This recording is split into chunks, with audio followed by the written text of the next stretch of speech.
teach if you can teach yourself? Reflections. Who you gonna reach if you can reach yourself? Reflections. Who you gonna see if you can see yourself? Reflections. Who you gonna be if you can be yourself?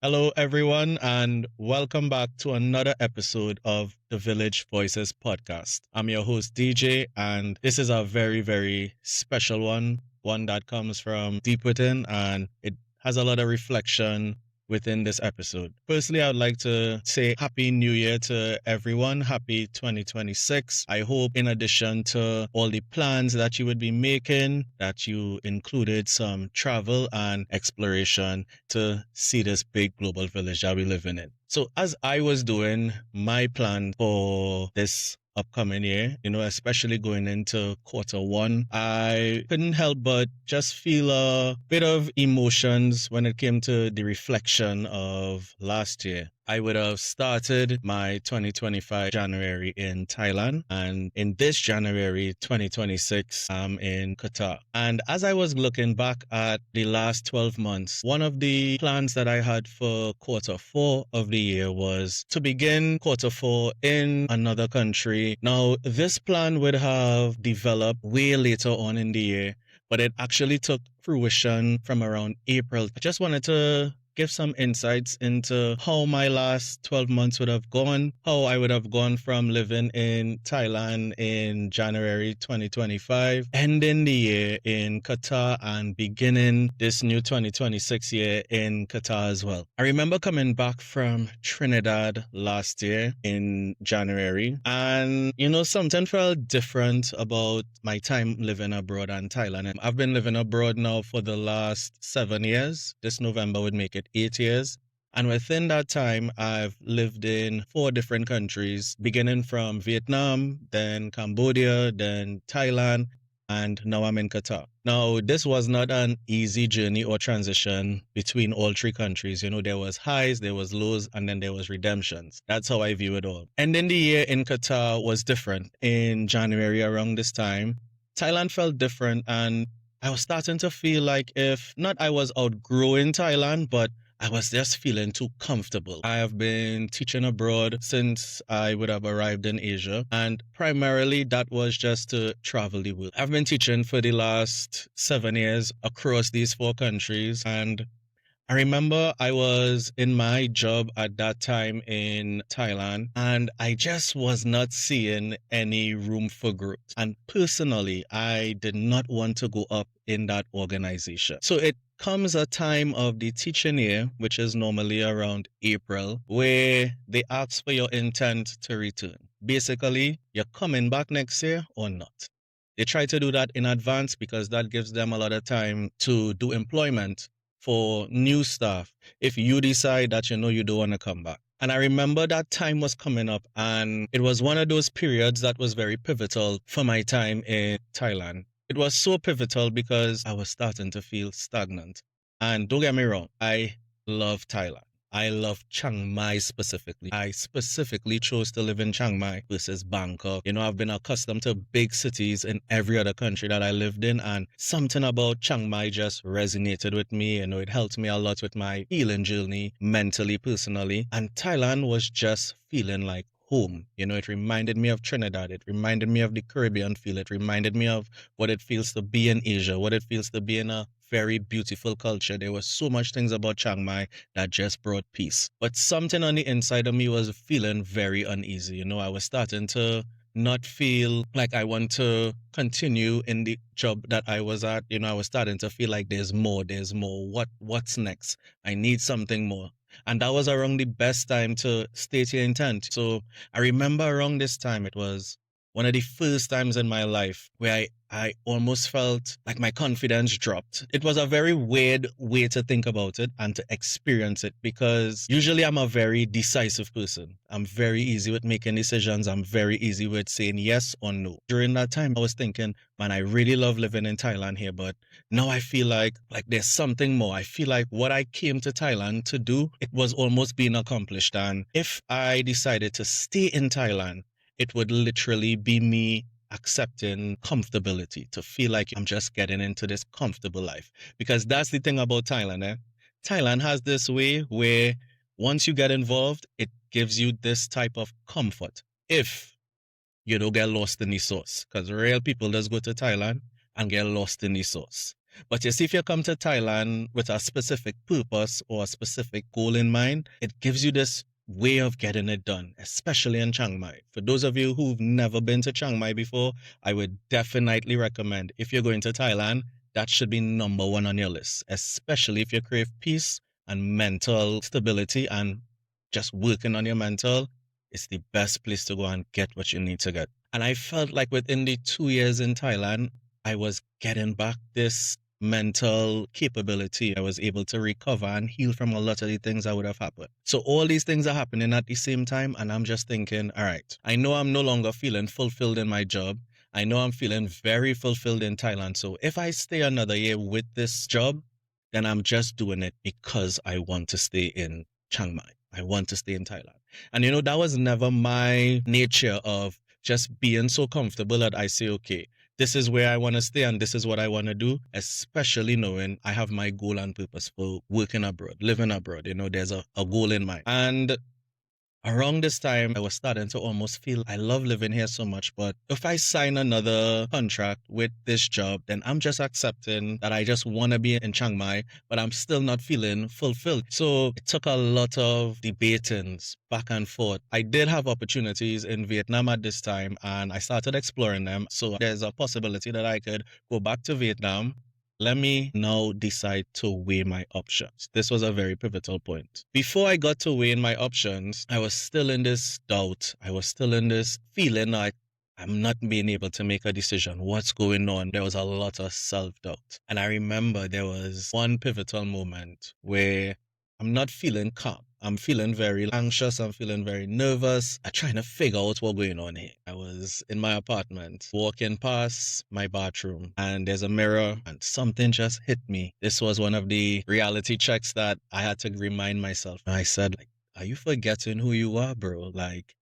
You've been so decisive within the last 7 years, being able to navigate across 3 countries while working, while figuring it out. Why am I feeling this doubt now? Why am I not trusting my gut, not trusting my instincts, not trusting my confidence? And I remember looking in the mirror. What really made the change for me was just me basically just surrendering to God. I remember looking up and I was like, you know what? We have this relationship. If you really tell me that you would guide my footsteps and you would guide me, and what I worrying for? I went to my workplace the next day and I said, yo, I am not coming, I'm signing. Just like, where you gonna go? What you gonna do?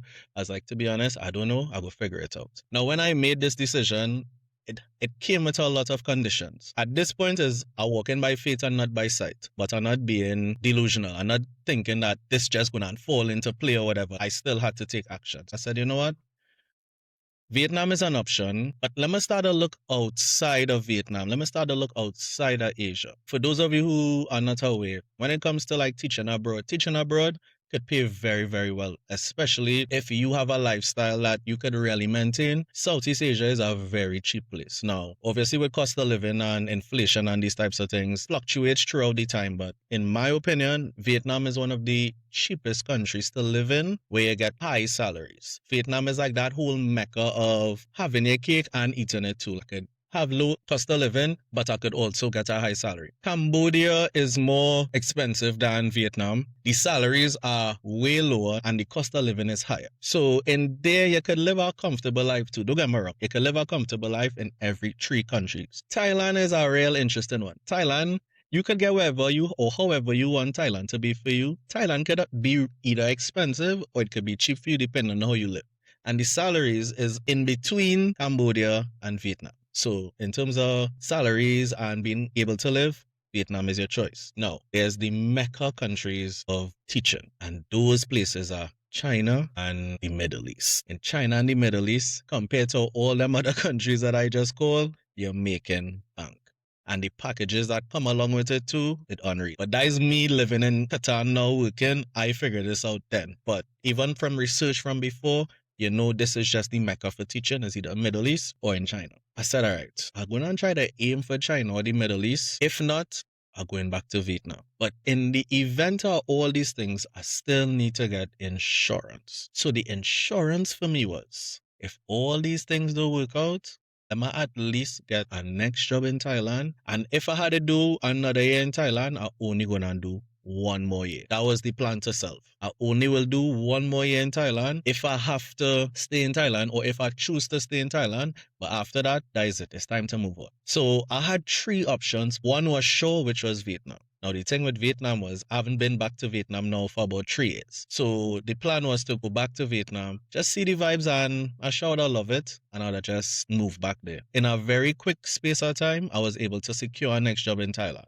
It was real easy. So I already had the insurance put in place. I knew to self, all right, I have this put in place. Now let me really try to expand my search and let me see what could go. So I started applying. Then I got a hit. Now, the first hit I got was from a job in Qatar. And I remember this was a real interesting one because they scheduled the interview for a Sunday, which I find was real weird, because I've never done an interview on the weekend before. And only come to find out now that in Qatar, the work week is from Sunday to Thursday. So Friday and Saturday is your weekends, the beginning of the week. Our work week is on Sunday. Now, living in Thailand, I used to do real things. I was working at my school. I used to DJ. I used to do all kind of tutoring. I was doing a real bunch of things, but DJing was the main thing that I would do on our weekend. So Friday, Saturday, and even Sunday, I DJ. This interview was scheduled for Sunday morning at 9 a.m. That weekend was a real busy weekend. That weekend I was booked out actually. So Friday, DJing, finishing all after 2, 3 in the morning. Saturday, same thing, finishing 2, 3 in the morning. So I remember waking up Sunday, literally 10 minutes before this interview started. Now, obviously, I disheveled, to say the least. Waking up with this jump like, yo, interview, let me go, thing. So I went and just washed my face, but keep in mind, feeling disheveled. Your boy done. And I get into the people interview online and I just see in myself in this interview and I just saying, boy, if I could see that I feeling I'm disheveled, these people could definitely see that I disheveled too. And I there and I just going through the emotions of the interview. Can't catch myself but I going through the emotions. I saying, all right, one step after the other. Now, if there's one thing about me, I could tell instantly now. Once I know I didn't make it at interview stage, I know the job was mine. Let me just put it like that. But I also know too, when I do an interview, you don't just know. I just had this feeling if I just get it or not. And boy, after that interview, I remember coming off and I just remember telling myself, you ain't get that job, boy. I know what I was seeing. I know what them was seeing. I know what I was feeling. Them probably could have seen what I was feeling too. I really couldn't wing it. I know I wasn't getting that job. So as said, as done. I ain't get no call back. So I say, all right, no scene. I was a little down because I really let that opportunity pass. I couldn't be hard on myself because remember, I already had a plan in motion. My plan was Vietnam, if not Vietnam, Thailand, and I would do one more year. Coming up to around July now, my birthday was coming up. And maybe like 4 or 5 days before my birthday, I just get this email, interview, another company in Qatar. I say, all right, cool. But I remember telling myself that when I get an opportunity, I say, if there's one thing I'll never do, is repeat the same mistakes twice. And this interview was confirmed for my birthday, July the 11th. I say, nah, I'm not going to make the same mistake twice. I say, I go in and get that job. I say, I'm not going to go through that no more. And it was a Friday, July the 11th. I was leaving the Saturday to go to Indonesia. During that week, as a man just do my research. I just look up the company, look up the vibes in Qatar, see how the living is, just get to know the place that I could potentially be going to and just kind of get an understanding of what life could be like over here. And the day of my birthday, all my friends messaging me, yo, DJ, what we doing? Let me know is the scene. And I remember just telling everybody, I say, yo, I have something to do at 7 p.m. The interview was for 7 p.m. any night. I don't know what I doing until after that. Let me get through with this. And then we go see where he see. Interview come, go in the interview, prepped, ready, bam. Interview done. And I just get the vibe. Ways I feel good about this interview. Next day, went to Indonesia. So this the 11th is my birthday. Went to Indonesia the Saturday. That was the 12th, 13th, Sunday, 14th. I in Indonesia. Boom, get email. A letter. Why? I ain't gonna lie, I didn't know how to feel that time. Now, I in this real beautiful boutique hotel in Indonesia. Proper bungalow vibes. On this proper island. I was in Bali at that point in time. And I just started to feel like all the blessings, but everything just rained down. You know, I call my moms, I call my sister, I call my brother. I was like, yo, different scene. I watched that offer letter. You know, after going through the motions for all them different countries, this was not an easy journey to even get to Thailand. So reaching to Thailand and now seeing an offer I never saw before in this industry, it was very, very emotional. I can't lie. You know, the terms of the contract, the benefits of the contract and everything. I was very pleased. That just went into this whole 2-week holiday in Indonesia just on a high, hopping around islands. I was just really thankful and happy. So came back to Thailand with 2 weeks to before I leave. Told the job that I would have gotten in Thailand that yeah, you know, I wouldn't be coming, which was all good and fine. So I spent the next 2 weeks in Thailand in a very reflective, introspective space. I decided to stay in Chiang Mai, and for who know me know when it comes to traveling, my foot hot. So I always like to be traveling. But because I know Chiang Mai was coming to close, or this time in Southeast Asia was going to close, there was so much chapters going to be closed. It was a really emotional time. Spent a lot of time really going all over Chiang Mai to places that I would have never go in 2 years. Thailand gave me so much, man. Like I have nothing but good things to say about not just being in Thailand, but living in Thailand, exploring the countless islands, the countless locations, the wildest of the wildest nights to the calmest of the calmest days. It was just a very beautiful place to live. Again, I would highly recommend Thailand if you're looking for a place just to get a different feel of life. So spend those last 2 weeks just reminiscing and preparing myself. Before I left, we did a very nice farewell party and I DJ'd my last set in Thailand. All my close friends, and it was just such a nice time. I was selling off all this stuff in my place and just preparing myself to get out. And yeah, then I moved to Qatar, and you know, here I am right now.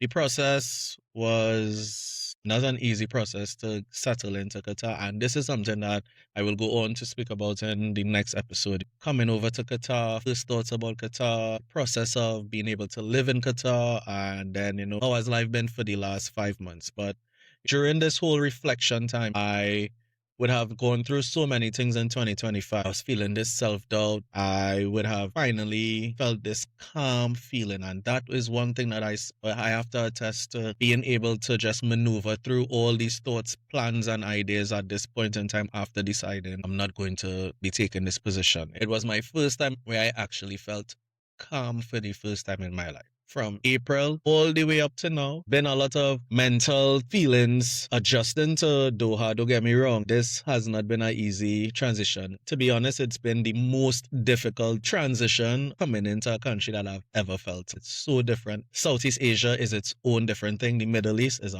whole other piece of pie.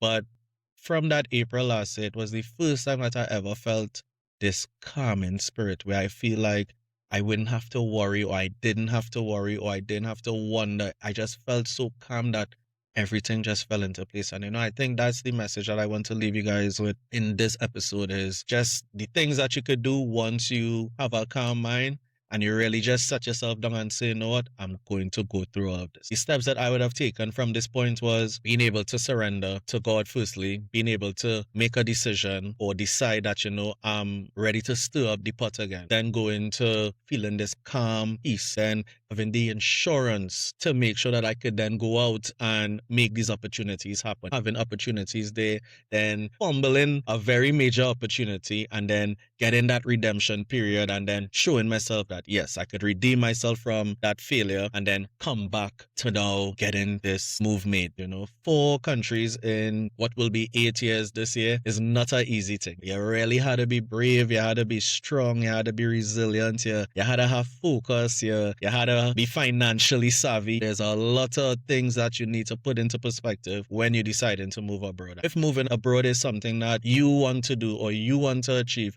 you really had to put your mind to it. And you really had to start with doing your research, you know. As I start going along with memories, these stories, these life lessons, I'm going to be giving you all this information that would have brought me to this point so you could one day do it too. Thank you, everyone, for signing in to this episode of the Village Voices podcast. This was a real reflective one, a very emotional one, to say the least, because I was feeling all these emotions as I was talking about it. I remember how all of those felt. I really just want to inspire you all to make whatever jumps all you had to make. Everybody does always say this year, this year, this year, this year. If you know you're in this position that you really want to make a change in your life, you just had to put your mind to it and you could get it done. In the upcoming episodes, I'm going to be sharing life now in Qatar, and I'm going to go all the way back to the journey from Vietnam and bring you guys through every step of the way, every success, all the failures, all the mess ups, all the hitting your ground on the head, but also the redemption. And the redemption is the most important part of all of this journey because it just really shows what resilience could produce. Who you gonna teach if you can teach yourself? Reflections. Who you gonna reach if you can reach yourself? Reflections. Who you gonna see if you can see yourself? Reflections. Who you gonna be if you can be yourself?